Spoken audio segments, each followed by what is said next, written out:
দিনের স্বর্ণা সর্বভূষণ সাধুগুরু সঙ্গ করুন। বলছেন যে দেখুন মহাপ্রভু বলছেন এনেছি ঔষধি মায়া নাশিবারে হরিনাম মহামন্ত্র জ্ঞান বিলে অর্থাৎ কি বলছে এনেছি ঔষধি মায়া নাশিবারে।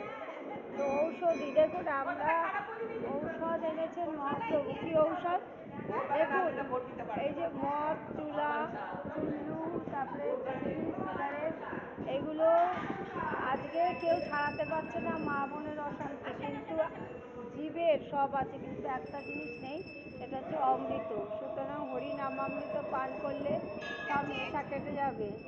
সুতরাং আপনি বিশ্বাস করুন, সবার আগে বিশ্বাস, এবং এই বিশ্বাসের জন্য কি দরকার? শুদ্ধ আহার। রাধে রাধে, পরে সব বলবো। রাধে রাধে।